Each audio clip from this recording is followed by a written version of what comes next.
कहते हैं जब इंसान बार बार हारने लगता है तो धीरे धीरे उसे जीत पर भरोसा ही नहीं रहता, और जिस दिन भरोसा टूट जाता है उस दिन हालात नहीं, इंसान खुद हार जाता है। लेकिन अगर कोई एक इंसान भी आखिरी सांस तक उम्मीद पकड़े रहे तो किस्मत को भी अपना रास्ता बदलना पड़ता है। ये कहानी है ऐसी ही एक उम्मीद की, एक गांव की और एक सच्ची आवाज की। रामपुर नाम छोटा था लेकिन कहानियां बहुत थीं।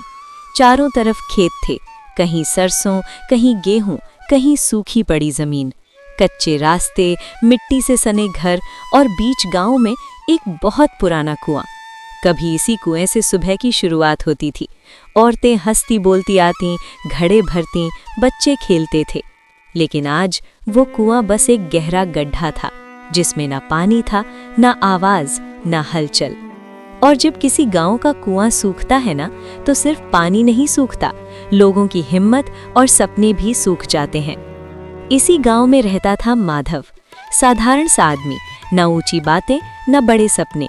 एक छोटा सा खेत, 2 मासूम बच्चे, राहुल और गुड़िया, और एक बूढ़ी माँ जिसकी आंखों में हर वक्त चिंता रहती थी। हर सुबह माधव खेत जाने से पहले कुएं के पास रुकता, कुएं में झांकता और अंदर कहीं कुछ टूटता महसूस करता। वो सोचता, अगर पानी नहीं आया तो फसल कैसे बचेगी? अगर फसल नहीं बची तो बच्चे कैसे पढ़ेंगे? और अगर सब टूट गया तो मैं किसे जवाब दूंगा? एक शाम गांव की चौपाल में सब लोग बैठे थे। किसी ने कहा, अब तो सरकार भी कुछ नहीं करेगी।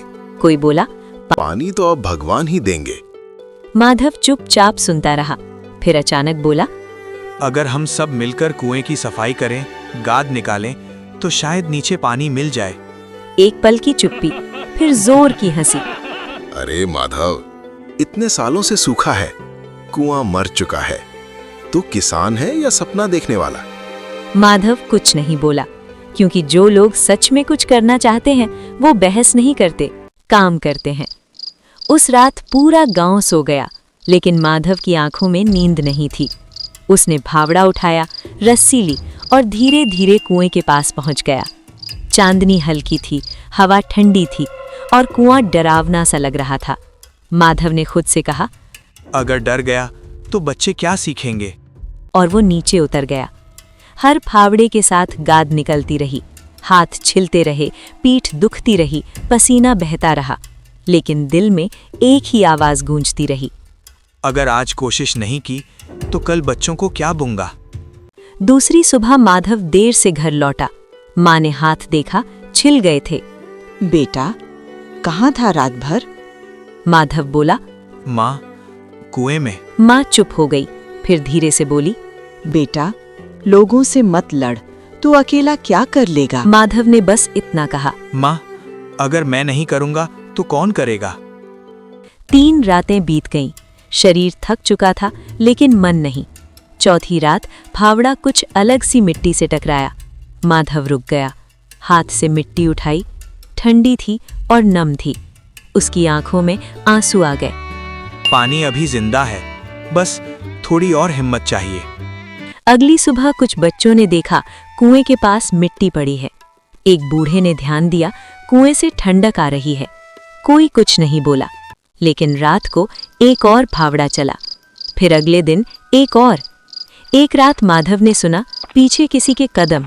मुड़कर देखा, वही बुजुर्ग खड़े थे। उन्होंने फावड़ा उठाया और बोले, आज 2 लोग खुदाई करेंगे। फिर एक और आया, फिर एक और। बिना शोर, बिना घोषणा पूरा गांव कुएं के पास था। कई दिनों बाद एक सुबह अचानक कुएं से पानी की तेज आवाज आई, छपाक। औरतें दौड़ पड़ी, बच्चे उछलने लगे। कुआं फिर से जिंदा था। गांव के बुजुर्ग बोले, कुआं सूखा नहीं था, हमारी हिम्मत सूख गई थी। सबकी नजर माधव पर गई, वही माधव जिसका मजाक उड़ाया गया था। माधव वही रहा, सादा, शांत। लेकिन अब गांव जान गया था, चमत्कार आसमान से नहीं गिरते, चमत्कार कोशिश से पैदा होते हैं। अगर आज आपकी जिंदगी में सब कुछ सूखा लग रहा है तो खुद से पूछिए, क्या आपने खुदाई बंद कर दी है? क्योंकि कुआं कभी नहीं मरता, मरती है सिर्फ कोशिश। अगर ये कहानी आपके दिल तक पहुंची है तो इसे आगे बढ़ाइए, क्योंकि शायद किसी और का कुआं आपकी एक कोशिश से भर जाए। ऐसी ही भावुक, सच्ची और जिंदगी बदलने वाली कहानियां रोज चाहिए तो अभी चैनल को सब्सक्राइब करो। मिलते हैं अगली कहानी में।